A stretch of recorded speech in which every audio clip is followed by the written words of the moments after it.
sounds like a classroom.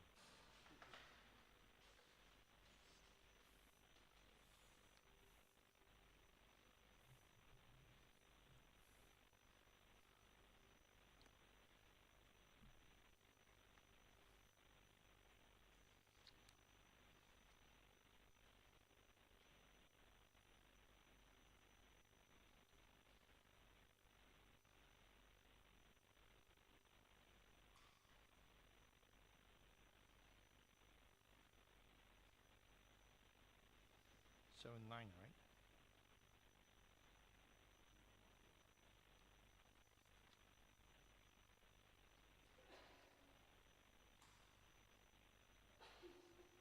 I'm sorry.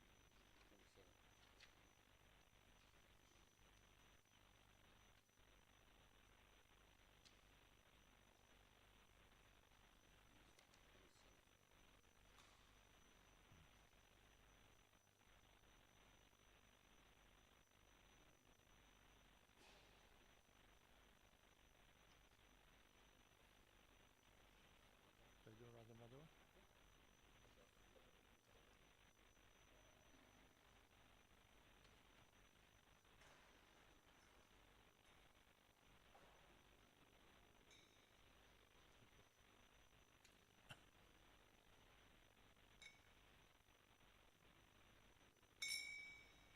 No, Mataji, the chair is there. Mariji is sitting on your chair.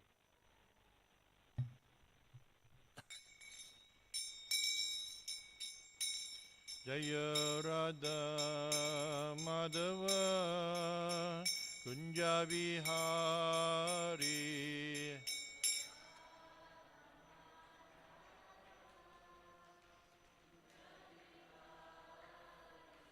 Jaya Radha Madhava Kunja Vihari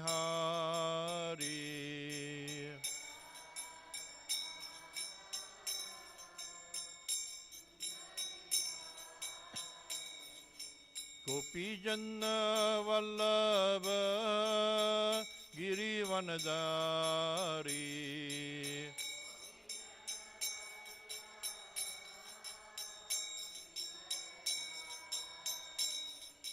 Gopi Janna Vallabha Girivanadari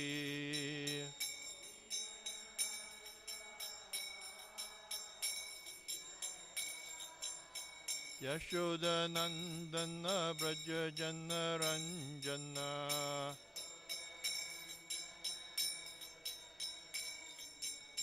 Yashoda Nandana Braja Jana Ranjana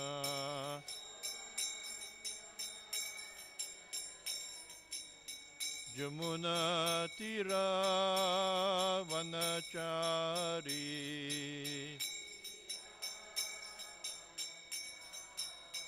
Jamuna Tira Vanachari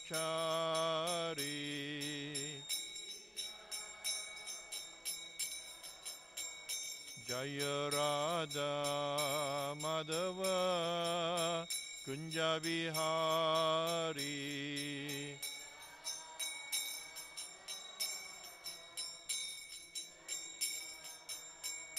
Jaya Radha Madhava Kunja Vihari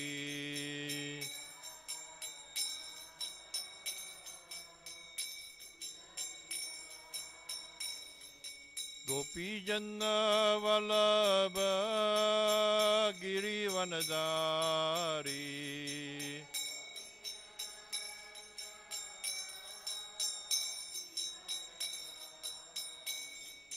Gopi Janna Vallabha Girivanadari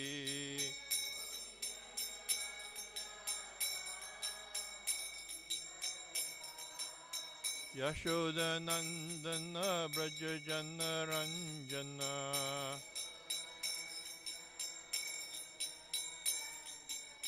Yashoda Nandana Braja Jana Ranjana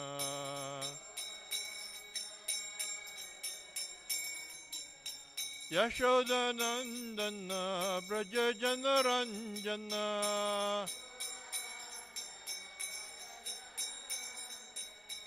Jamuna Tira Vanachari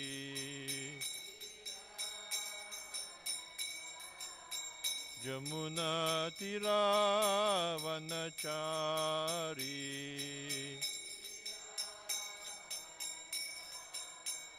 Jaya Radha Madhava Kunja Vihari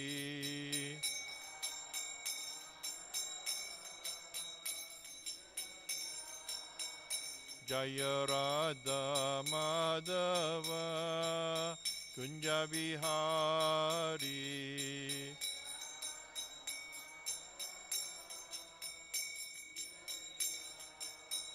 Jaya Radha Madhava Kunja Vihari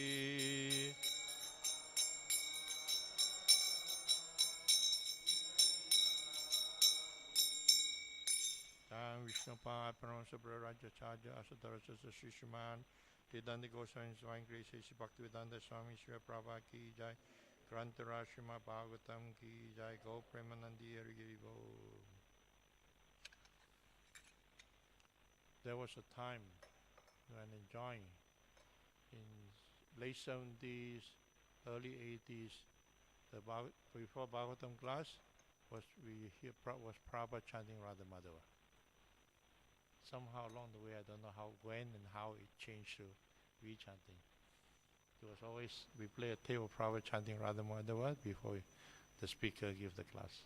It was always very nice hearing Prabhupada chanting.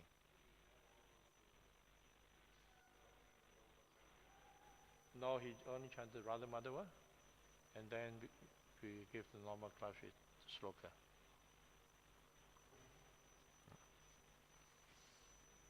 So when it changed, I don't know, because I was on Sankirtan, so suddenly I realized it changed.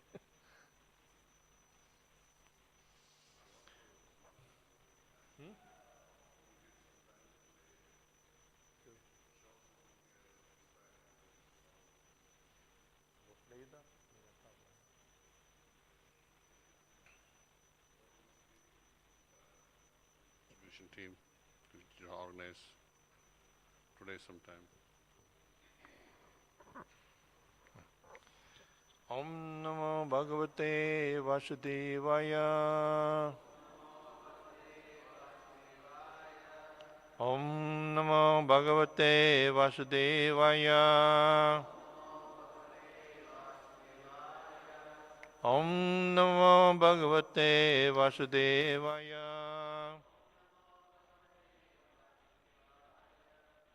Today we continue reading from Srimad Bhagavatam, 7th Canto, Chapter 9. Prahlad pacifies the Lord with prayers. Text number 27, wasn't it? How do I do? I just read? Huh? I just, no repeat.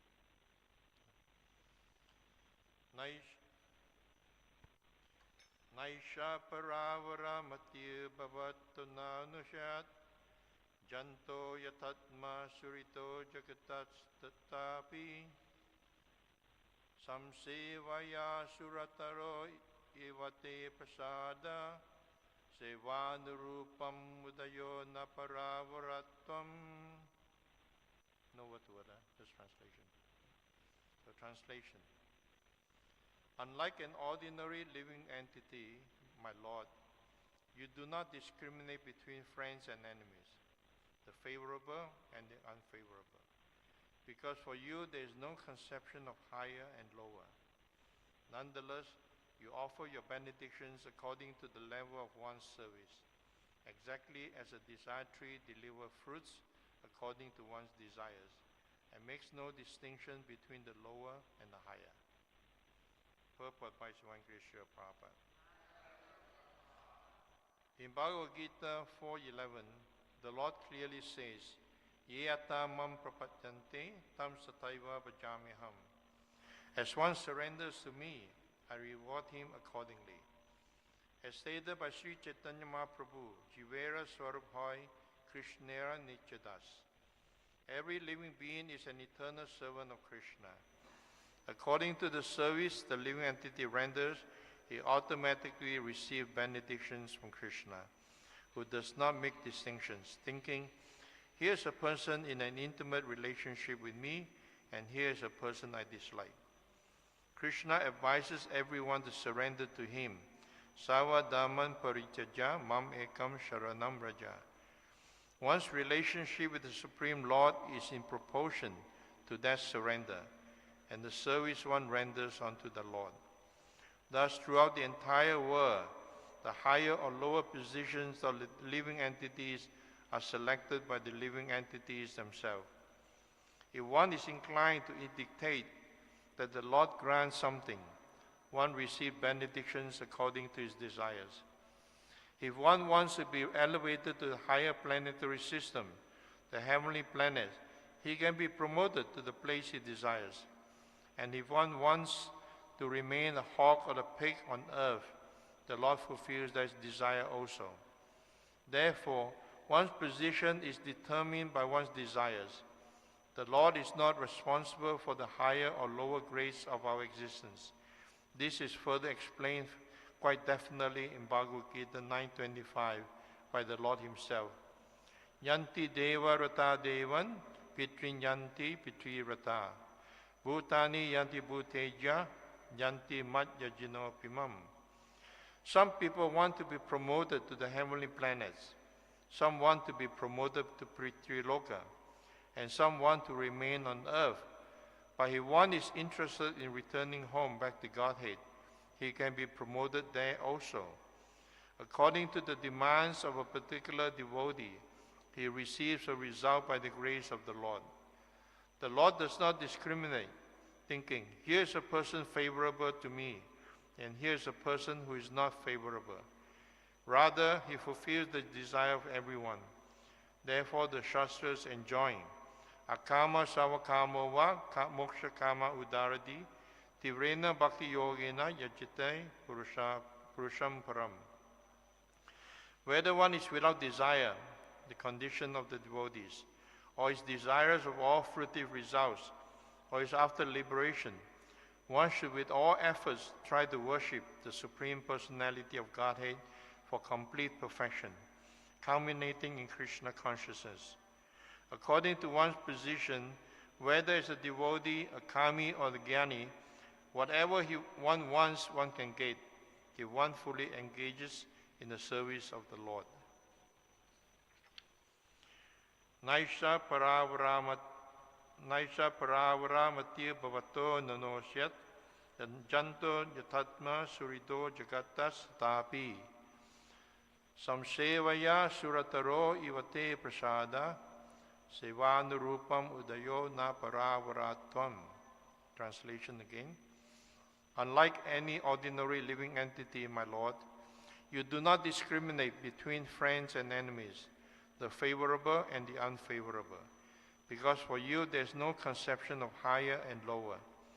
Nonetheless, you offer your benedictions according to the level of one's service, exactly as a desired tree delivers fruits according to one's desires, and makes no distinction between the lower and the higher.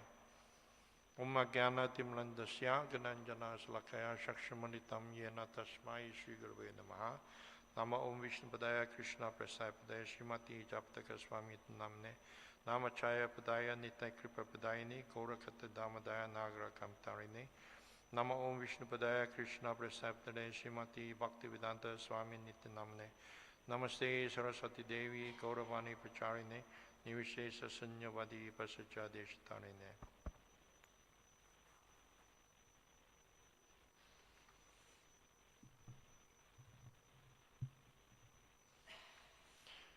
You know, in the material world, in material society, there's always distinction. For example, in India, legally the caste system is abolished, but you see that it's still very prevalent in different parts of India. Even a developed country like England, The caste system is still very prevalent. You have the higher class and the lower class. And you can experience that. So, but in Krishna consciousness, it is a, how to say, a flat playing field for everyone. It doesn't matter what background we come from, what status we have in life. When you come to Krishna consciousness, it's a level playing ground for everyone, opportunity for everyone. There's a misconception that some materialists or some people who do not understand the essence of Krishna consciousness, even sometimes devotees think like that, unfortunately, that Krishna is a partial. Or the spiritual master is partial. He favor one disciple and not favor another disciple, which is completely nonsensical. Queen Kunti, in her prayers, he was praying that Krishna, although he is often misunderstood simply because he appeared in a human form. But in fact, the Lord, he favored no one, and neither does he envy anyone. It is only people, due to their lack of understanding or misconception, that they think that Krishna is favoring someone and not favoring others. And when you're preaching, very often you get this argument that if God is great and he doesn't favor anyone, why is someone born in this condition? Why is others born in another condition? Right now, it's in everyone's consciousness because of the Palestinian, the conflicts going on there in the Middle East. And people ask, what wrong has these children done to be born in those circumstances? Or in some areas where there's constant war, famine, and they show pictures of children malnourished, just skin and bone, to collect donations, which actually go to the big shots in the organization. 80-90% of the money is spent there, and maybe only if 10% or 20% goes to the actual people. So all this is going on. People are asking, why? Why is it that they are born? What have they done to deserve this kind of condition? And that's simply because they do not understand the law of karma. The eternality of the soul. This is not their first birth. It's whatever we receive is due to our past desires, our past deeds, and we end up in this present situation. But regardless, whatever our past life may be, and past karma may be, and whatever condition we have taken birth now, the field of Krishna consciousness is level for everyone. We do not discriminate. Anyone who comes here, we encourage them to chant Hare Krishna. We offer them, chant Hare Krishna, read these books, take prasadam. We do not stop anyone from it. The only one who is stopping is themselves. They're preventing themselves due to pride, due to false ego. Therefore, Queen Kunti also says sometimes this Aishwarya, the four Aishwarya she described, sometimes are impediments. Those who are born in a good family, aristocratic family, those who are wealthy, those who are beautiful looking, and those who are educated. Sometimes they may be educated, they think they are very knowledgeable, and they argue, and they do not submit themselves. So it's very, very rare you find someone who has this Aishwarya be submissive to receive the mercy of the Guru and Krishna. Very rare. Although there are examples of this, people who are from aristocratic family. Who was that? Someone was telling me when they did the Ratha Yatra in Mysore, the king of Mysore came. During time Chaitanya Mahaprabhu, during Ratha Yatra time, King Prataparudra, he'll come and sweep the floor in front of the chariot. So there are cases like that, but not often. Normally they are very puffed up of their wealth and position. And also people are educated. And beauty. Sometimes say, wow, why should I dress like that? Shave my hair and so on. But during Prabhupada's time, there were few supermodels who actually surrendered to Krishna.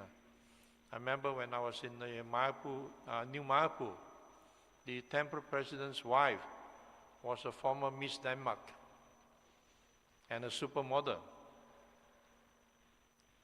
He was a supermodel, and he would still do modeling work, but all the money she would give to the temple. And during festival time, she's in charge of the kitchen. And sometimes I thought 2 days she will not sleep. Just organize the kitchen, cooking, preparing everything for the big feast.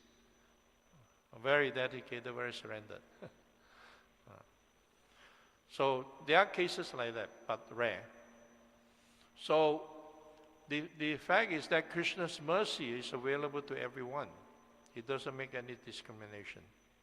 And Srila Prabhupada, he gave the example of the sun. The rays of the sun is shining everywhere. A sun can turn a stone into a precious metal, a precious stone. That's by the rays of the sun. At the same time, a blind man, even though the sun rays is all around him, he cannot perceive the sun. He cannot see the sun. But it's there. Or if we're hiding in the shadow, then we are not benefiting from the sun rays. That's the irony of life. That in the West, when it's summertime, everyone is lying out there in the park, on the beach, and baking like big lobsters, just lying there in the sun, completely red by the time. But in Asian countries, like in Malaysia, people are afraid of going out in the sun. They're going out with the umbrella, or they're hiding in the shade, or it's too hot out there, they don't want to go in the sun. So even though in Malaysia there's so many high-rise and all gated communities, and every gated community you have swimming pool, nobody uses it. It's just there for decoration. And it's great because me and my wife, we like to swim, so it's just always empty. Except in the weekend, the children will come and play in the, but otherwise nobody uses it. Because they're afraid of going out in the sun.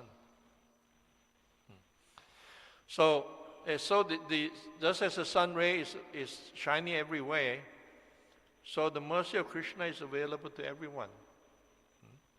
For example, if you go on book distribution, we are going out, we're giving books, approaching everyone. We don't discriminate. Right? Because we never know. We never know who is going to take the book or not. Sometimes the most unusual,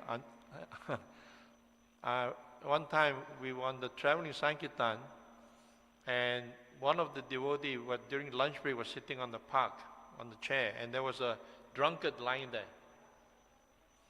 And we always read when we're taking prashadam. We always read, and so it's 1 hour prashadam time. So we read while we read, and then after reading, we just still continue reading.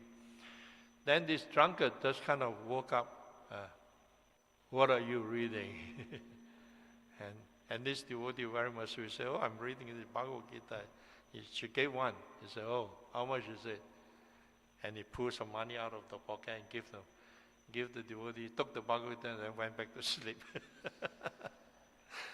So one will imagine, this drunkard, But devotee's mercy is spread everywhere. You never know who is going to receive it and who is not. No, it's between the super soul. Super soul in the heart is inspiring them. So similarly for devotees, the mercy is available to us.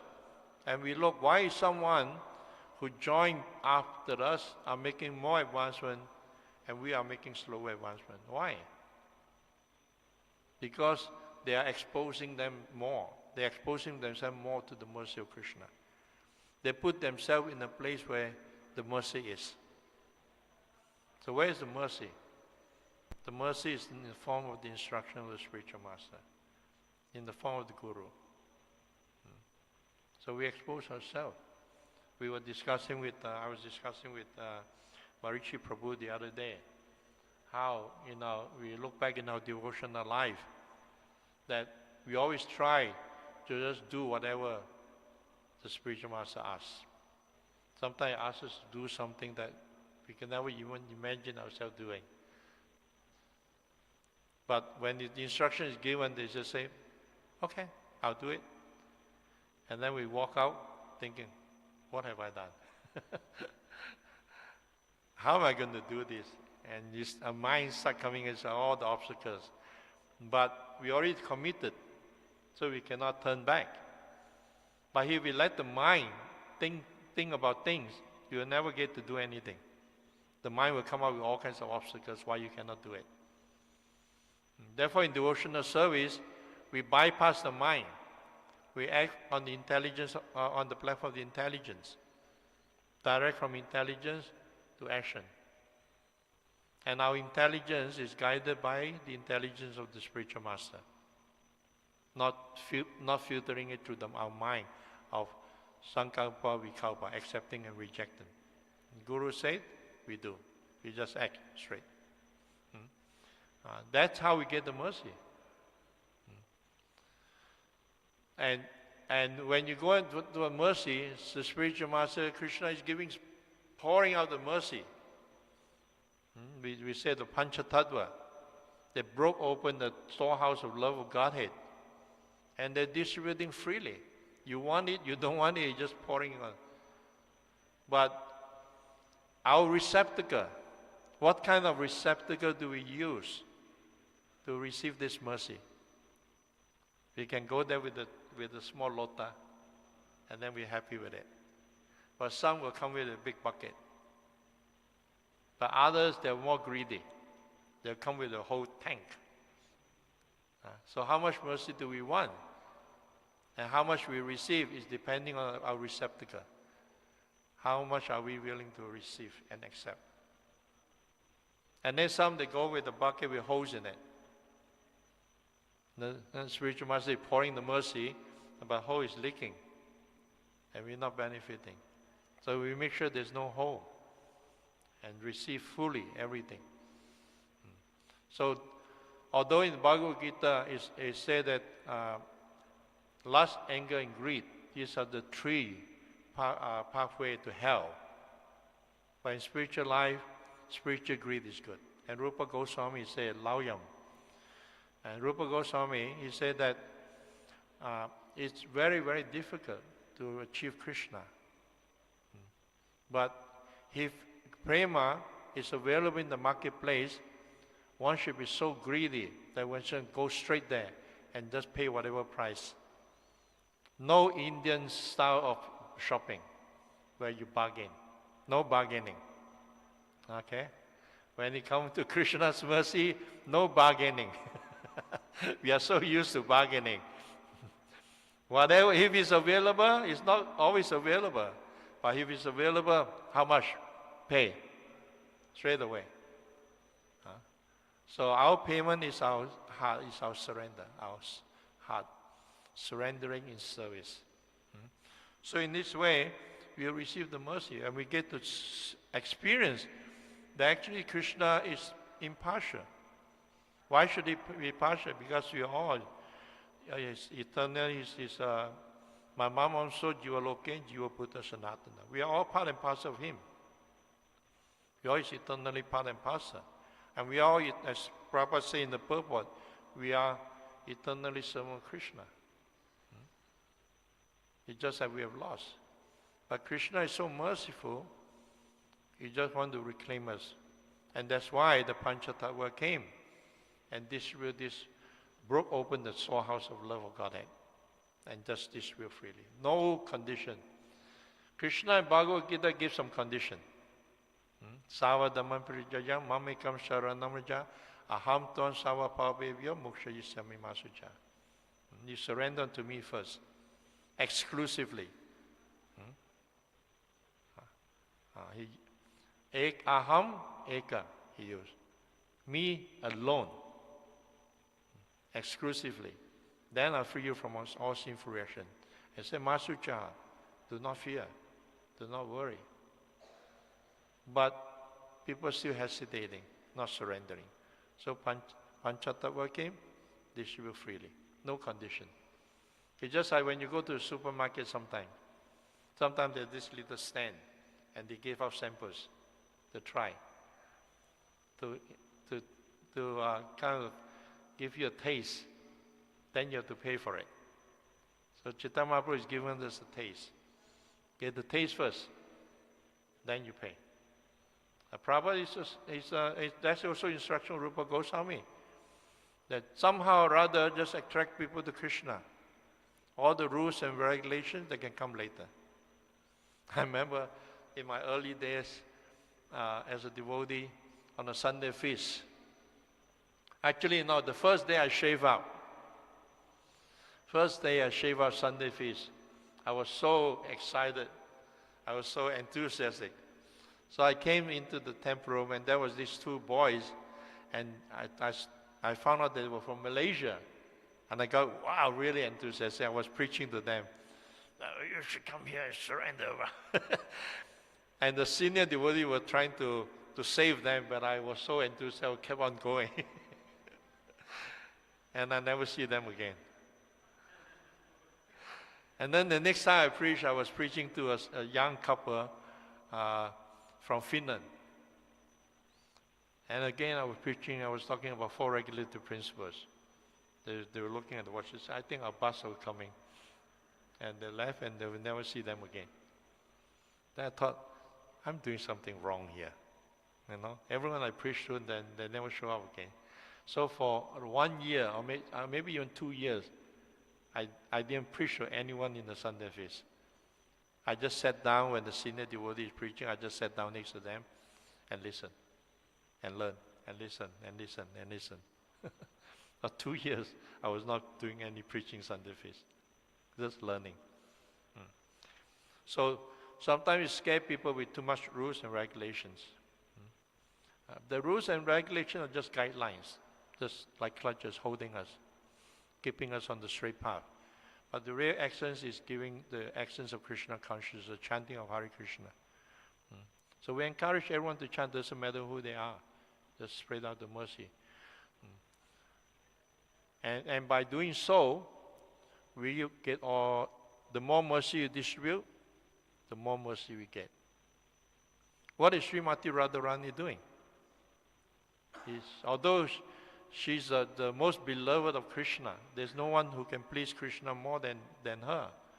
She is thinking, all these gopis, they are pleasing Krishna more. He's just pushing them. You go and serve Krishna. You go. So he's directing everyone to serve Krishna. So Sankirtan is actually in the same mood. You come. Come take up Krishna consciousness, go and serve Krishna. Learn about your eternal constitutional position. So in this way, we are assisting a spiritual master. We are assisting Srimati Radharani through the spiritual master. That's what preaching is about.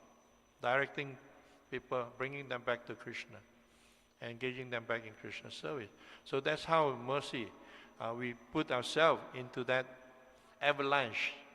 That's where you get the big avalanche, not just a shower just pouring down. It's just like in the waterfall.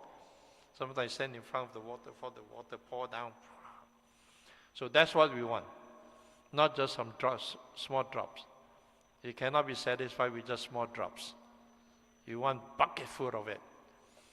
So therefore we should be smart.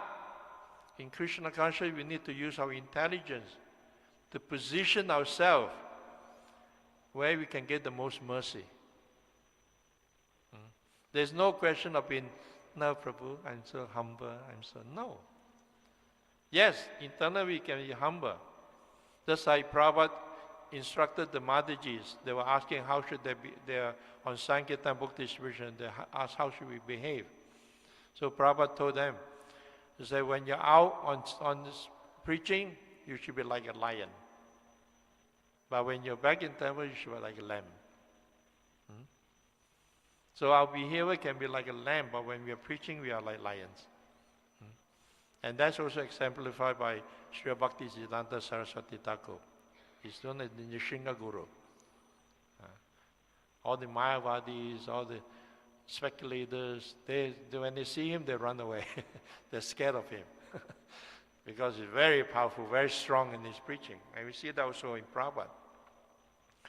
But of course, when we preach, we cannot imitate. In the early days, after Prabhupada left, sometimes we try to imitate like Prabhupada. Then we realize we are not Prabhupada. We have to preach according to our status in life or position. Prabhupada, first of all, he's an elderly gentleman. He's aristocrat. It's just like the grandfather says something, sometimes you don't take offense, right? But you're a younger person telling another, they take offense. So Prabhupada is an elderly gentleman, and Prabhupada is also very aristocratic and very learned. He knows the philosophy very well. He knows about Krishna consciousness very well, and he's also a founder Jaya. So that gave him the right to speak strongly to people, and people accept that because of his position. But we are not. At that time, we were all young guys, you're in your early 20s, late 20s, and then going to speak strong like an elderly person. It's not going to fly. So you realize that. So this is how, and Marichi Prabhu just pointed out to me earlier, he said, the example given here in the verse, like a desire tree, is so nice. This desire tree is simply fulfilling the desires of everyone. And we get what we want. So, as Krishna said in Bhagavad Gita, there are 4 kinds of men come to him. They come because of distress. A lot of people came because of distress. Or they come because of wealth. And we see also sometimes, people come, they worship because of wealth, or the curiosity, they're inquisitive, they're curious, and those who are seeking for knowledge. Of course, Krishna said in the next verse that out of all these 4, they're all pious, they're considered pious. Out of all 4, the one who's seeking the knowledge is the best. And in our Krishna conscious movement, we have all these 4 coming out of distress. And they come out of distress, but after being in Krishna conscious for some time, they're okay, and they forget the reason why they came. And they leave. That is why I do a short seminar on not how to become Krishna conscious, but why. Often we ask the question, how? How can I improve my chanting? How can I become Krishna conscious? How can I this? How? The answer is the same to all this. It's called the how can we question. But the first question we should actually ask ourselves is why. Every now and then ask ourselves why. What was the first reason? Why did we first take up Krishna consciousness? What was the reason? Why did we take up Krishna consciousness? Why did we give up our old lifestyle, our material life, and take up Krishna consciousness and accept the austerity of Krishna consciousness? Why? And have to ask this question very deeply, not just a superficial answer, but keep digging. Why? And that is your anchor in Krishna consciousness. Anytime we have some doubts, anytime when the current is going against us, anytime we face some challenges, this is the answer to the why. The answer to the why is what's going to root us in Krishna consciousness. I'm here because the reason. That is very important. Now, once you know the why, the how is very easy. The stronger your why, the more you become, the more you know the how, what to do. So that is, all this all leads up to one thing, to put ourselves in a position where we can be connected to the current of receiving the mercy of Krishna. And it's available to everyone. There's no limitation. Thank you. Hare Krishna. I think you stop here. Maybe 1 or 2 questions?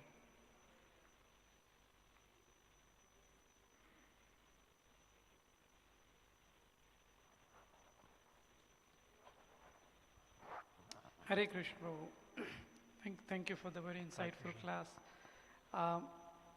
In the para it is mentioned, based on one desire, one is situated or one get promoted to that position.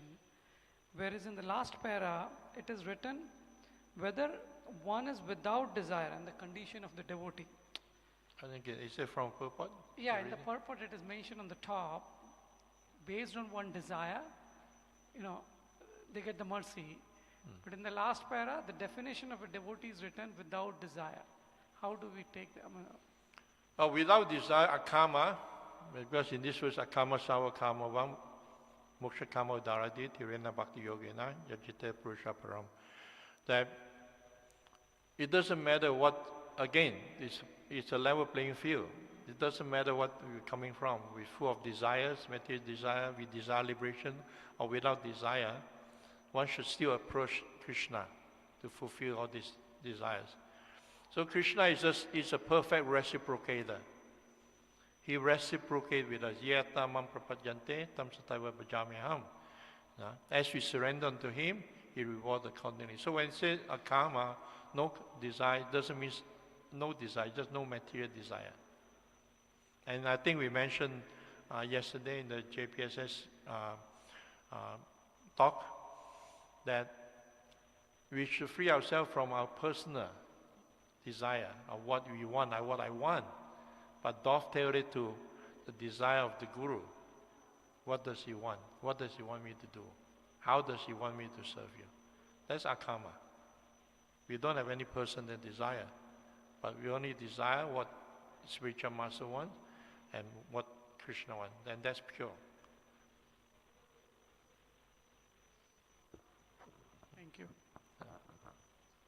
You want to comment further on this? Hare Krishna, Prabhu. Thank you very much for a wonderful class. Thank you. I would like to touch on one particular point which you mentioned. Here in the text, it's clearly stated that the Lord is equipoised with everybody. He doesn't differentiate between who is favorable, who is unfavorable to him. You also gave the example of the current situation of the war-like situation. We are looming at a World War III all around. People are dying by the hordes, and small children who are innocent are dying every day.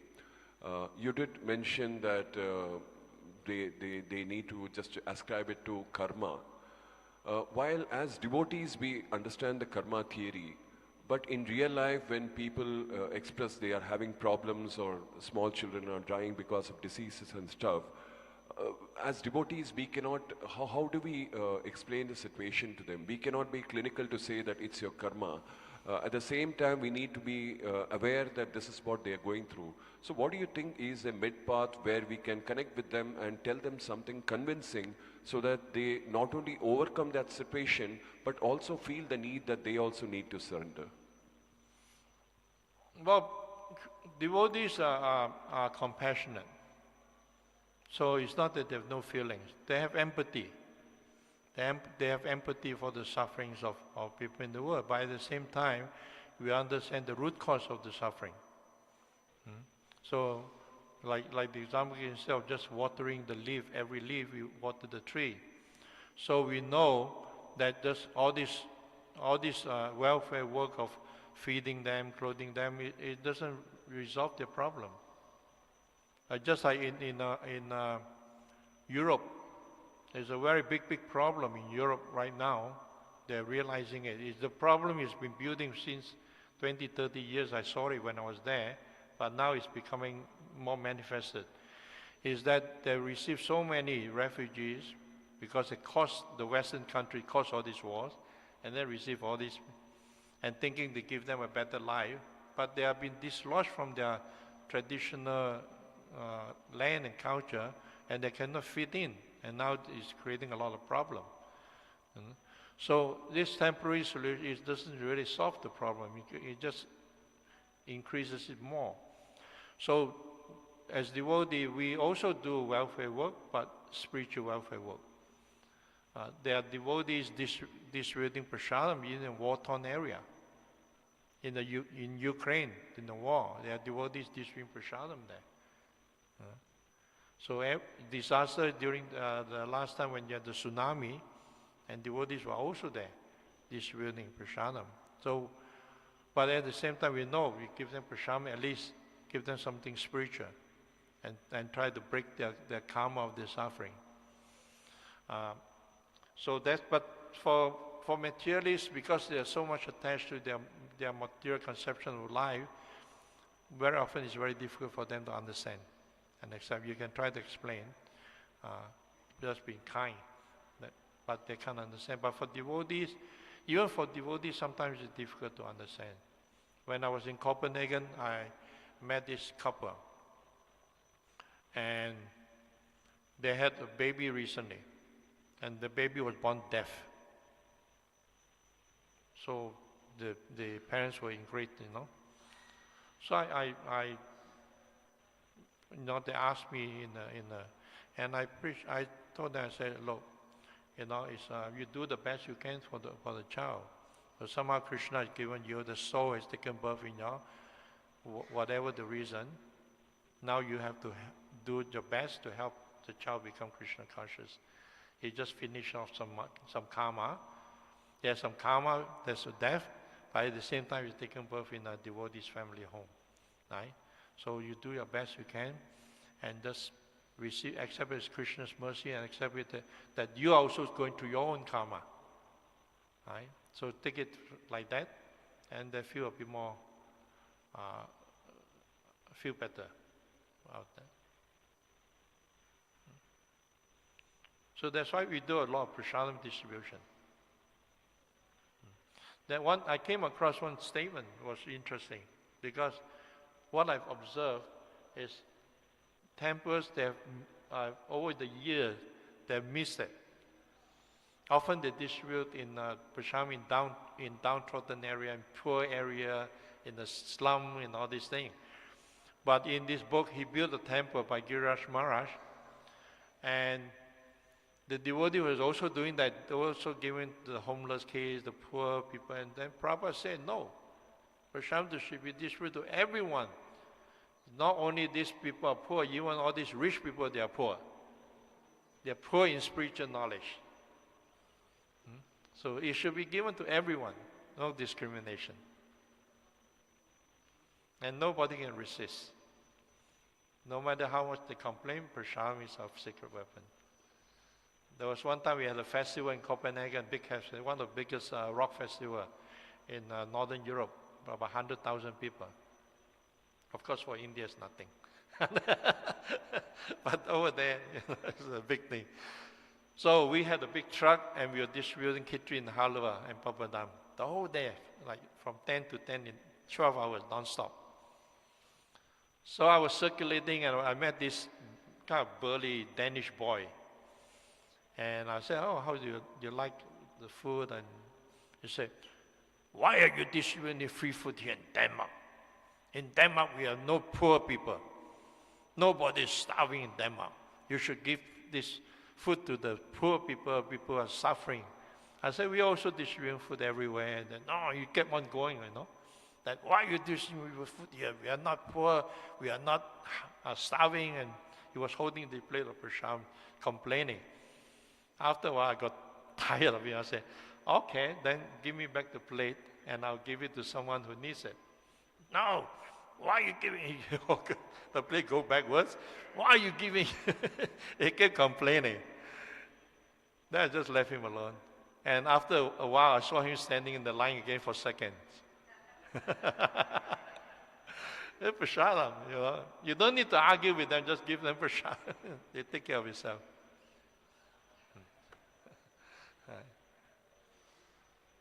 Okay.